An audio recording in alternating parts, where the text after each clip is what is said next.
Welcome to Focus Today. I'm your host, Perry Atkinson, and what a delight to have back with us today Ted Shoebat. He's the author of a book that's been very popular, For God or For Tyranny. He's been writing some pretty powerful articles as well. Now, there's a picture of the book on the screen. You may want to check it out at the bookstores, Amazon, Barnes & Noble. And I think you'll find it to be a pretty fascinating read. But today we want to talk to him about the Russian buildup, military buildup in Syria. Hey, Ted, good to see you. How you doing, my friend? Doing well. It's good to be on. It's actually my birthday today. So. Happy birthday. Yeah, let's see. You're 17 and a half. No, I'm turning 25. I turned 25. Oh, if I was there, I'd buy a birthday cake. Good to see you, buddy. Well, this is a good enough birthday gift for me. So oh, good. Thank you, guys. Good to be on. Good. Well, why are you tracking this? Why should we be concerned about this? What's happening?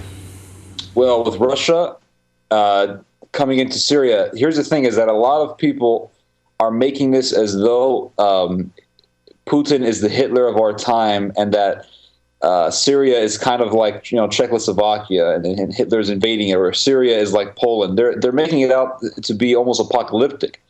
And there's a lot of paranoia out there about Russia. Russia is Gog and Magog, Meshech in the Bible, that's Moscow. And there's absolutely no evidence in this. The Bible never says anything about Russia being the nation of the Antichrist, regardless of what Bible teachers have been saying for centuries, really, that Russia would be part of the Antichrist. I mean, going all the way back to the 1800s, you will find people saying these sorts of things.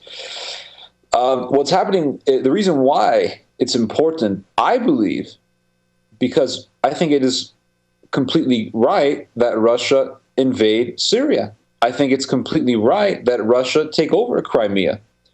There are the two most powerful nations on earth, Russia and the United States. Of course, America is going to make propaganda against Russia and make them out to be the bad guys. They're the evil, tyrannical nation. We're the good guys. When in reality, what's happening is America and Russia are fighting over influence of the Middle East. This is why, for example, America supported the coup in Egypt. But then there was another coup in Egypt, and Mohammed Morsi was thrown out. And who supported that coup? It was Putin. Putin is against the Islamization of the Middle East, while America is supporting the Islamization of the Middle East. America gives weapons to the rebels in Syria. Putin is for Bashar al-Assad being there. Why? Because Bashar al-Assad is a puppet for the Soviets. He's a Soviet-influenced leader. But the thing is that it's also very strategic. The eternal enemy of Russia is not the U.S. The eternal enemy, and by eternal I mean ideological, spiritual, an enemy that Russia sees as a diabolical enemy. Turkey.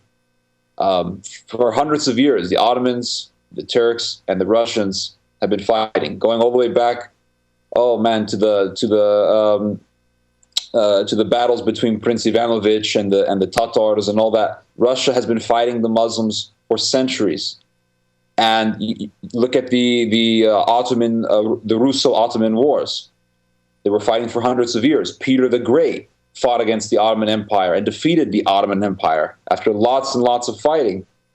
And so if Russia does not invade Syria, this is what I say to Americans who are just absolutely paranoid about this. If Russia does not invade Syria, who will? Turkey. This is why I'm all in favor. Russia, for one, is a Christian nation. It has a state religion, which is the Russian Orthodox Church. And one of the reasons why also I'm in favor of Russia invading Syria is because Russia also has a religious aspiration behind this. Just like it had a religious aspiration to invade Crimea, the Ukraine, because the Ukraine is the first part of, it used to be a part of Russia. It wasn't always an independent nation. When it was a part of Russia, it was the first place where Christianity thrived. When Christianity first came into Russia, it came into Kiev. And then you had Saint Vladimir, who was the first Russian king to convert to Christianity. He was his kingdom, his palace, his headquarters was in Kiev. So the Russians see a very spiritual importance in Kiev, in Ukraine. And also in Syria. 2 years ago, there was a major leader in the Orthodox Church. His name was Metropolitan Hilarion. Metropolitan Hilarion had a meeting with delegates from the Vatican. This was back in 2013 to discuss the situation of the well-being of Christians in Syria and also on the obligation of the Russian government to protect the Christians. And then a little bit after, Russia began to send tanks into Syria.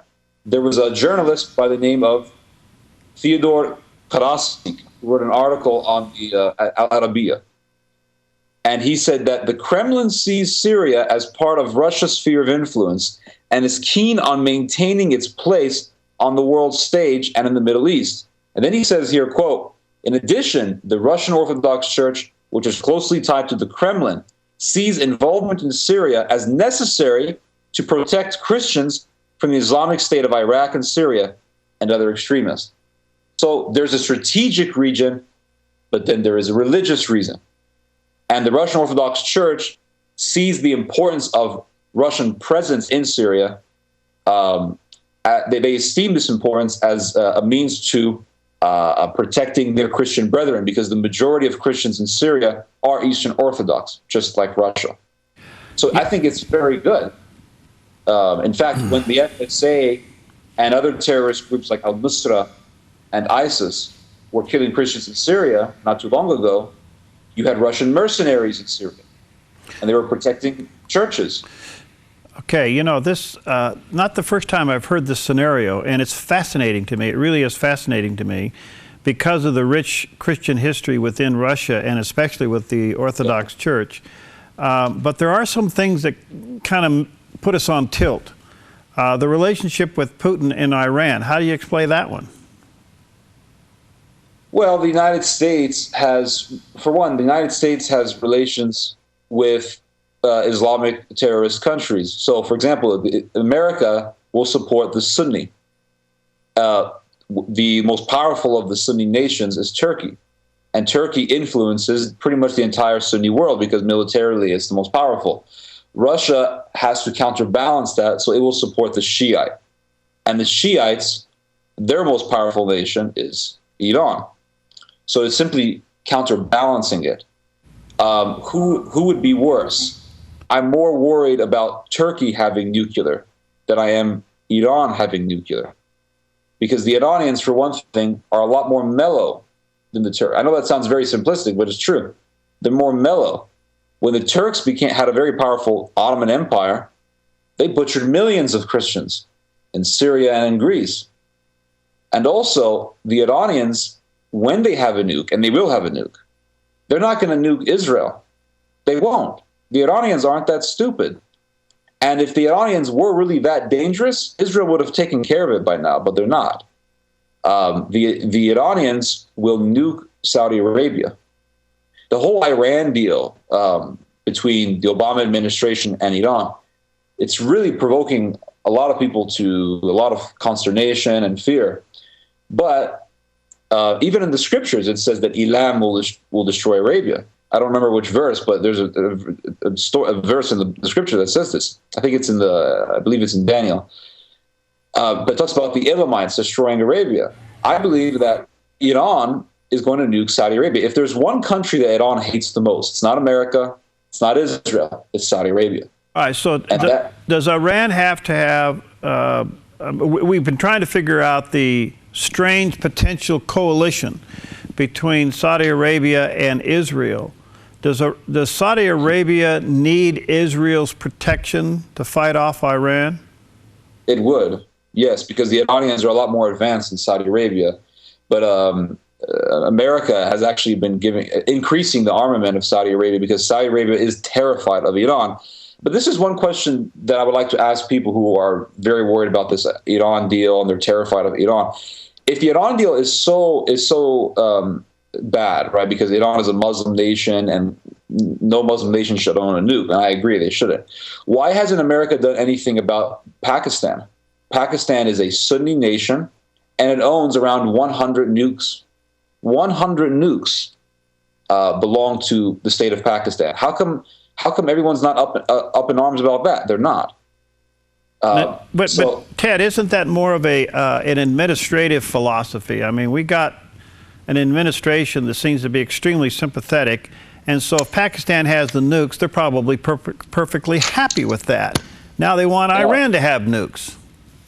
They are, and America has been actually giving lots and lots of money to the Pakistani government. But here's the thing: is we have to remember God is in control, and God is going to protect Israel. Is it corruption that is behind the Iran deal? Yes. But at the same time, we have to look at reality and say, is Iran crazy enough to nuke Israel? No. Is Iran crazy enough to nuke the United States? No. It's not happening. These people, as crazy as the mullahs in Iran may sound, they're not going to do that because they know they would be obliterated. But can they nuke Saudi Arabia? Yes. When you look at the fact that America is making itself more and more independent oil-wise, and is severing itself from the clutches of Saudi Arabia's monopoly on oil, it's going to become more and more obvious that America is not going to really care about Saudi Arabia as much in the near future. So if Iran nukes Saudi Arabia, it's going to be at a time when America sees no interest in Saudi Arabia and no benefit in protecting Saudi Arabia. Let's not forget, America, it's a mechanical nation. It doesn't really do things out of moral obligation. All right. Hey, I'm out of time. You're fascinating. Let me just say to our listeners and viewers, check out his book, For God or For Tyranny. You can pick it up at the bookstores there or Amazon. There's a picture of it there on the screen. You can go to Shoebat, SHOEBAT.com, and pick up some more of his writings and articles. I wish we had you for a couple segments. We'll get you back. Fascinating. Thank you, Ted. And by the way, happy birthday, buddy. God bless you, sir. God bless you. All right, we'll be right back. It's a good enough gift. Bye-bye. Bye-bye. Hi, I'm Paulina, and I work at theDove TV. Did you know that when you support theDove TV, you have a profound impact, not only in our community, but around the world? It's your continued support that takes the inspiration and hope in the programs we produce and makes them available to the thousands of people who are watching these videos online every week. Help bring encouragement and hope to our valley and beyond by making a secure online donation today at our website, thedove.us.